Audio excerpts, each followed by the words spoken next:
Hello everyone, कैसे हैं आप सभी लोग। I welcome all of you to this channel. देखो, आज की इस वीडियो में हम पढ़ेंगे फाइंड एंड सर्च फंक्शन। ठीक है, तो स्टार्ट करते हैं वीडियो को। देखो, यहाँ पर तुम्हें कुछ डेटा दिखाई दे रहा है एंड इस पे सबसे पहले हम समझते हैं कि फाइंड और सर्च फंक्शन क्या होता है एंड इन दोनों में क्या अंतर है। देखो, स्टार्ट करते हैं। सबसे पहले अगर मेरे को यहाँ पर सपोज करो, मेरे को ये जो डिस्क्रिप्शन है, ठीक है, यहाँ पर मेरे को सर्च करना है कि इस सेल के अंदर क्या कहीं पर यूएसबी लिखा हुआ है कि नहीं। ठीक है, तो स्टार्ट करते हैं। देखो, इक्वल टू मैंने लिखा फाइंड, टैब करता हूँ। तो सबसे पहले ये मुझे पूछ रहा है कि तुम्हें क्या ढूंढना है। ठीक है, फाइंड टेक्स्ट। तो हम डबल इन्वर्टेड कॉमास के अंदर लिख लेते हैं यूएसबी एंड फिर कॉमा करते हैं विद इन टेक्स्ट, यानी कि किसके अंदर तुम्हें ढूंढना है। तो वो है ये वाला सेल। ठीक है, एंड देन उसके बाद एंटर करता हूँ मैं, तो मेरे पास आ गया 12।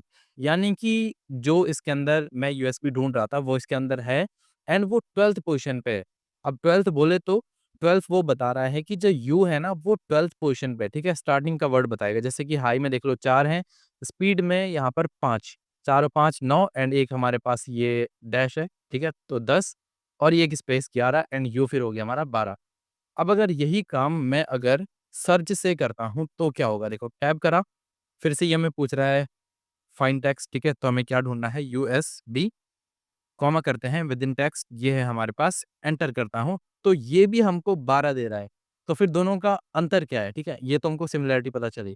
देखो, जो हमारा फाइंड फंक्शन होता है वो केस सेंसिटिव होता है, यानी कि अगर मैं यहाँ पर यूएसबी की जगह पे अगर मैं स्मॉल में लिख लेता हूँ, ठीक है, अगर मैं स्मॉल में डालता हूँ इसे, एंटर करता हूँ, तो देखो ये मेरे पास दे रहा है एरर। लेकिन वहीं पर जो हमारा सर्च होता है वो केस इनसेंसिटिव होता है, यानी कि इससे फ़र्क नहीं पड़ता तुम स्मॉल में लिखो या कैपिटल में, बस वो ढूँढेगा। ठीक है? यानी कि अगर मैं यूएसबी लिख देता हूँ, एंटर करा, तो देखो ये अभी भी हमको 12 दे रहा है। मेन यही है कि जो फाइंड है हमारा वो केस सेंसिटिव होता है, यानी कि उसमें तुम जो कैपिटल में है वो कैपिटल में ही ढूँढेगा, स्मॉल में है तो स्मॉल में। एंड जो सर्च है वो हमारा इनसेंसिटिव होता है, यानी कि उसमें केस मैटर नहीं करता। अब देखो, दोनों फंक्शन पे हमने दोनों पढ़ लिए। अब यहाँ पर कुछ मैं तुम्हें क्वेश्चंस दूँगा, वो तुम्हें सॉल्व करने हैं, ठीक है? अब ऐसा नहीं है कि ये क्वेश्चंस सिर्फ़ मतलब मैं तुमको थोप रहा हूँ।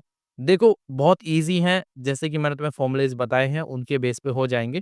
एक बार इस शीट को डाउनलोड कर लो, डिस्क्रिप्शन में लिंक है, वहाँ जाके डाउनलोड करो एंड देन इनको सॉल्व करने की कोशिश करो। अगर हो गए तो ठीक है, और नहीं हुए तो मैं इसमें बता ही रहा हूँ। अब देखो, पहला क्वेश्चन है मेरे पास, find the position of USB, जो कि मैंने तुम्हें अभी जस्ट करके दिखाया। फिर उसके बाद यूएसबी की पोजीशन करनी है हमको सर्च फॉर्मूला यूज़ करके, ठीक है? सेकंड में भी वही है, हमको ई ढूँढना है, ठीक है? First occurrence of letter E in the product name, यानी कि अब देखो, प्रोडक्ट नेम में हमको ई जो है वो सबसे पहली बार जब ई आया है उसमें वो हमको ढूँढना है। लेकिन हो सकता है प्रोडक्ट नेम में देखो, कहीं पर ऐसा भी होगा जहाँ पर 2 बार ई आया है। फॉर एग्ज़ाम्पल ब्लूटूथ स्पीकर, यहाँ पर देखो एक बार ई यहाँ पर है एंड देन ई यहाँ पर है। तो इसको किस तरह से करना है वो यहाँ पर बता रखा है। अब देखो, जो फोर्थ क्वेश्चन है हमारे पास वो थोड़ा-सा ट्रिकी है बट टफ नहीं है, ठीक है? Find the position of second E in product name, यानी कि प्रोडक्ट नेम जो है उसमें हमको सेकंड ई बताना है।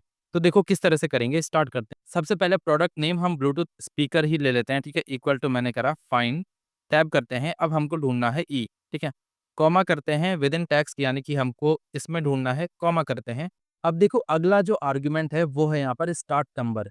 अगर मैं इसको इतना ही छोड़ के एंटर करता हूँ तो ये मुझे बता रहा है 4, यानी कि ये जो पहला ई है यहाँ पर उसका पोजीशन बता रहा है कि वो यहाँ पर 4th पोजीशन पे है। लेकिन मुझे सेकंड ई को देखना है, ठीक है? तो किस तरह से करेंगे? देखो, जो अगर मैं यहाँ पर कॉमा करता हूँ तो ये मुझे पूछ रहा है स्टार्ट नंबर। अब अगर स्टार्ट नंबर मैं इसको 4 नहीं देता एंड 5 देता हूँ, यानी कि भाई 5 पोजीशन से स्टार्ट कर गिनना। अगर मैं देखो यहाँ पर मैनुअली 5 लिखता हूँ, एंटर करता हूँ, तो देखो मेरे पास आ गया 13। अब देखो, जो अगला ई है उसकी जो पोजीशन है वो 13 ही होगी। अब देखो ब्लूटूथ में यहाँ पर कितने हैं, ब्लूटूथ में है हमारे पास 9, देन एक स्पेस आ गया 10, फिर स्पीकर में 1 2, यानी कि 12 और 13 पोजीशन पे हमारा है ई। तो ये बिल्कुल हमारा सही आया। अब अगर यहाँ पर देखो, ये मैनुअली हमको लिखना पड़ रहा है 5, लेकिन अब देखो यहाँ पर जो हमने 5 लिखा है ना, इसको मैं डायनामिक करना चाहता हूँ, यानी कि इसको भी हम फॉर्मूले के बेस पे करेंगे, हम ऐसे 5 नहीं लिखेंगे। क्योंकि अगर हो सकता है अगर हमको इसे ड्रैग करना होगा, लेकिन किसी में हो सकता है कि जो ई है वो अलग पोज़ीशन पे होगा, तो इसलिए हम इसको डायनामिक बनाएँगे। अगर मैं यहाँ पर देखो 4 पोज़ीशन पे हमारा फर्स्ट ई आ रहा है, तो अगर मैं यहाँ पर फिर से फाइंड फॉर्मूला लगा के एंड देन इसको बोलता हूँ कि फिर से ई सर्च कर विदिन टेक्स्ट ये, और फिर इसको मैं कर देता हूँ बंद एंड अगर इसमें मैं +1 कर देता हूँ तो देखो +1 किया तो अब क्या हुआ? सबसे पहले ये जो पहला वाला फाइंड है ना, ये क्या करेगा, इससे आपको पता है कि आपको 4 मिलेगा। 4 में +1 हो जाएगा 5, यानी कि हमेशा जो फाइंड है वो दूसरा वाला जो आपने स्टार्ट नंबर में दिया है उसमें 1 ऐड हो जाएगा, यानी कि उसके अगले से वो स्टार्ट करेगा। तो हमने क्या करा, थोड़ा-सा फ़ॉर्मूला को यहाँ पर चेंज कर दिया, ठीक है? यानी कि इसको हम बोलते हैं नेस्टेड फ़ॉर्मूला, ठीक है? एंटर करते हैं तो देखो अभी भी मेरे पास 13 आ रहा है। तो इस तरह से तुम कर सकते हो। अगला क्वेश्चन, अब देखो अगले क्वेश्चन पे चलते हैं एंड यहाँ पर तुम सोच रहे होंगे कि जो 5th क्वेश्चन है जैसे कि इसके नीचे मैंने तुमको फाइंड एंड सर्च के अलावा और फंक्शंस भी दिए हैं इसके अंदर यूज़ करने के लिए। जैसे कि ये है यहाँ पर लेफ्ट, यहाँ पर है इफ एंड इज़ नंबर और नीचे मैंने तुम्हें दिया है मिड। तो ये फ़ॉर्मूले मैं तुम्हें पहले ही पढ़ा चुका हूँ, अगर तुमने नहीं देखी है तो वीडियो देखो आई बटन पे कहीं पे आ रही होगी। बाकी यार ईज़ी है ये फ़ॉर्मूले भी कर लेना। मैं तुम्हें इस वीडियो में सॉल्व करके दिखा देता हूँ एंड अगर तुमने ये वीडियोस नहीं देखी हैं तो पहले इनको पढ़ लेना, ठीक है? देखो आना चाहिए, ऐसा नहीं होगा किसी भी इंटरव्यू में कि वो तुम्हें सिर्फ question they they find function से या फिर सर्च फंक्शन से, ऐसा कभी नहीं होगा, ठीक है? तो इसको देख लेना भाई, वो तुमको फॉर्मूले जोड़ने के लिए वो तुमको किसी भी तरह की प्रॉब्लम दे सकते हैं। अब वो तुमको सोचना है कि किस तरह से सॉल्व करना है, ठीक है? तो अब चलते हैं, देखो extract all the characters before the word USP in the description, यानी कि डिस्क्रिप्शन में जो यूएसपी वर्ड है उससे पहले जो कुछ भी लिखा हुआ है उसको हमको एक्सट्रैक्ट करना है, यानी कि वो हमको चाहिए। तो यहाँ पर हम क्या करेंगे, देखो जो लेफ्ट फॉर्मूला है वो हमको लेफ्ट से चीजें देता है निकाल के, ठीक है? तो हम यहाँ पर लिखते हैं लेफ्ट, टैप करा, अब ये मुझसे पूछ रहा है टेक्स्ट। तो देखो ये रहा टेक्स्ट, कॉमा करते हैं। अब ये मुझसे पूछ रहा है नम कैरेक्टर्स, तो हम यहाँ पर देंगे अपना फाइंड फॉर्मूला। टैप करते हैं फाइंड टेक्स्ट, क्या टेक्स्ट हमको ढूँढना है, यूएसबी लिखते हैं ब्रैकेट के अंदर, कॉमा करेंगे विदिन टेक्स्ट यानी कि इसमें, कॉमा करते हैं और स्टार्ट नंबर हमको नहीं देना तो मैं इसको कट करके एंटर करता हूँ।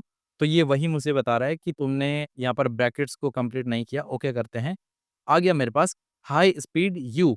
अब देखो यहाँ पर एक गड़बड़ हो रही है कि यहाँ पर जो यू है वो भी साथ में आ गया, तो हम क्या करते हैं, हम अगर इसमें से 1 माइनस कर दें तो देखो क्या होगा, अगर मैं इसमें से 1 माइनस कर दूं, यानी कि जो फाइंड यूएसबी है ये हमको यू की पोजीशन देगा, ठीक है? और उसको अगर हम उसमें से 1 माइनस कर लेंगे तो जस्ट उससे पहले की पोजीशन देगा। एंटर करते हैं तो मेरे पास आ गया हाई स्पीड। अब इसको नीचे को ड्रैग करते हैं, पूरा नहीं होगा क्योंकि किसी में एरर आएगा, जैसे कि इसमें यू उसे मिला ही नहीं, तो ठीक है। तो ये भी तुम समझ गए होंगे। अब चलते हैं अगले क्वेश्चन पे, 6th क्वेश्चन है हमारे पास। Find if mouse appears in the description case insensitive, यानी कि तुमको ये सर्च से करना है, ठीक है? क्योंकि हमारा जो सर्च फॉर्मूला होता है वो केस इनसेंसिटिव होता है, यानी कि केस से उसको फ़र्क नहीं पड़ता। तो अब सबसे पहले इसका फॉर्मूला समझो, ठीक है? मैं यहीं से तुम्हें समझाता हूँ। सबसे पहले हम क्या करेंगे, इफ फॉर्मूले को स्टार्ट करेंगे, बट उससे पहले देखो ये जो सर्च फॉर्मूला है ये हमको, तुम्हें पता है अगर इसको यहाँ पर माउस मिलेगा तो ये कोई नंबर वाली वैल्यू देगा, ठीक है? उसकी पोज़ीशन बताएगा, जैसे कि 1, 2, 3 जो भी। और उससे पहले हमने लगाया है इस नंबर फंक्शन, यानी कि सर्च क्या करेगा, कोई नंबर देगा और इस नंबर बताएगा कि हाँ वो नंबर है, और इफ क्या करेगा, अगर वो नंबर है तो उसको यस कर देना एंड अगर नंबर नहीं है तो उसको नो कर देना। तो इसी तरह से हम करेंगे, देखो स्टार्ट करते हैं। सबसे पहले हम लिखते हैं इफ, टैप करते हैं, अब हम देंगे यहाँ पर इस नंबर, टैप करेंगे और अब हम देंगे यहाँ पर वैल्यू में हमको लेना है सर्च, ठीक है? सर्च में हम ढूंढना चाहते हैं माउस, ठीक है? कॉमा करते हैं विद इंडेक्स ये एंड अब इसको हम करते हैं ब्रैकेट बंद। और जो लॉजिकल टेस्ट है हमारा, अगर ये इस नंबर ट्रू हो जाता है, ठीक है? तो हमको दे देना भाई, इसको कॉमा करें तो डबल इन्वर्टेड कॉमास भी हम लिख लेते हैं, यस कॉमा करते हैं। अगर ये फॉल्स हो गई बात हमारी तो इसको हम कर देंगे नो, ठीक है? एंटर करते हैं, एंटर, तो मेरे पास आ गया नो। और अगर मैं इसको नीचे तक ड्रैग कर दूं तो देखो, अब देखो इनमें से किसी में भी उसको माउस नहीं मिला और एक में मिला तो उसने बता दिया यहाँ पर यस, यानी कि इसके अंदर माउस प्रेजेंट है। अब देखो ये तो हो गया, अब चलते हैं अगले क्वेश्चन पे। अगला क्वेश्चन हमारा कुछ इसी तरह का है, इसमें हमको डिस्क्रिप्शन में ये चेक करना है कि क्या डिस्क्रिप्शन में 2.4 गीगाहर्ट्ज लिखा हुआ है। अगर लिखा हुआ है तो हमको भाई वायरलेस देना, और अगर नहीं लिखा है तो उसको खाली छोड़ देना। तो वही है यहाँ पर सेम फंक्शन जो हमने ऊपर यूज़ करा था, वही यूज़ करना है। एंड देखो यहाँ पर माउस की जगह पे 2.4 गीगाहर्ट्ज लिख देना, C2 बाकी सब कुछ सही है। और यहाँ पर जो हमारा इफ ट्रू वाला यहाँ पर आर्गुमेंट है उसमें जो आएगा वो तुम्हें डाल देना है वायरलेस, ठीक है? यानी कि अगर वो सही हुई बात तो वायरलेस दे देना, और अगर फॉल्स हुआ तो उसको खाली छोड़ देना। तो ऐसे 2 बार डबल इन्वर्टेड कॉमास लिख देना, तुम्हारा आंसर आ जाएगा। अब चलते हैं क्वेश्चन नंबर 8, ये है हमारे पास get text after within description, यानी कि डिस्क्रिप्शन में जो विद के बाद लिखा हुआ है वो हमको चाहिए। तो अब इसको किस तरह से करेंगे? देखो, विद हमको डेफिनेटली पता है कि कहीं पर बीच में लिखा होगा, तो हमको यहाँ पर करना क्या है, हमको विद नहीं चाहिए, विद के बाद का जितना कुछ लिखा हुआ है वो हमको चाहिए। तो अब देखो, एक बार मैं यहीं से तुम्हें सिंटैक्स समझाता हूँ इसका फॉर्मूला। देखो, मिड फॉर्मूला हम लगाएंगे सबसे पहले, एंड देन उसके बाद C2 का हम आर्ग्यूमेंट देंगे। देन उसके बाद हम सर्च फॉर्मूला यूज करेंगे जो केस इनसेंसिटिव है, ठीक है? तो एक बार इसको मैं तुम्हें करके दिखाता हूँ। तो अब देखो, सबसे पहले हम यहाँ पर लिखेंगे अपना फॉर्मूला मिड, एंड देन ये हमसे पूछ रहा है टेक्स्ट, तो ये रहा हमारा टेक्स्ट, कॉमा करेंगे। अब ये हमसे पूछ रहा है स्टार्ट नंबर, तो स्टार्ट नंबर हमारा क्या होगा, जैसे कि इसमें हम देखते हैं विद के बाद जी हमारा स्टार्ट नंबर होगा, ठीक है? यानी कि जी की जो भी पोजीशन होगी वो हमारा स्टार्ट नंबर होगा। तो अब इसको कैसे लाएं? देखो, हम यहाँ पर लगाते हैं सर्च फॉर्मूला, ठीक है? टैप करते हैं फाइंड टेक्स्ट, हमको क्या ढूंढना है वो हम लिखते हैं यहाँ पर विद, कॉमा करते हैं विद इन टेक्स्ट, तो इसके अंदर हमको जी को ढूंढना है। अब देखो यहाँ पर होगा क्या, इसमें हम इसको, ठीक है, हम इसका ब्रैकेट बंद कर देते हैं। तो देखो, हमको पता है ये जो फॉर्मूला है सर्च, वो हमको W की पोजीशन बताएगा, एंड देन उसके बाद ITH एंड एक स्पेस भी है, यानी कि 4 हमको उसमें ऐड करना पड़ेगा। अब देखो होगा क्या, यहाँ पर विद की पोजीशन सपोज हमारे पास कोई भी हमारे पास 4 है, जैसे कि विद की पोजीशन। अब हमको इसमें 5 ऐड करना पड़ेगा, क्योंकि देखो 4 तो यहाँ पर हमको स्किप करने हैं, एंड 5वां हमको जी से स्टार्ट करना है। तो हम क्या करते हैं, इसमें हम 5 को ऐड कर देते हैं, ठीक है? कॉमा करते हैं, और अब ये मुझसे पूछ रहा है कि कहाँ तक? तो कहाँ तक, यानी कि अगर मैं इस पूरे की लेंथ निकाल लूँ, यानी कि लेन फॉर्मूला, लेन फॉर्मूले से हमको किसी भी सेल के अंदर जो डेटा होता है उसका लेंथ पता चलता है। लेन लिख के फिर से इसकी यहाँ पर रेफरेंस दे देना, एंड ब्रैकेट बंद करके एक और ब्रैकेट बंद, एंटर करोगे तो तुम्हारा आंसर यहाँ पर आ जाएगा, गोल्ड प्लेटेड कनेक्टर्स। इसको नीचे तक ड्रैग कर लेना, सभी का तुमको यहाँ पर जवाब दिखेगा, ठीक है? तो आई होप तुम्हें समझ में आ गया होगा कि किस तरह से तुमको फाइंड एंड सर्च फंक्शन को यूज़ करना है। अब देखो, इस वीडियो में ऐसा कुछ नहीं बचता जो मैंने तुम्हें समझाया नहीं होगा, काफ़ी डिटेल में मैंने तुम्हें समझाने की कोशिश की है। और अगर तुम्हें फिर भी कोई डाउट है तो तुम कमेंट सेक्शन में पूछ सकते हो। बाकी यार, that's it for today's video. मैं मिलता हूँ तुमसे अगली वीडियो में, तब तक के लिए कीप प्रैक्टिसिंग, कीप लर्निंग।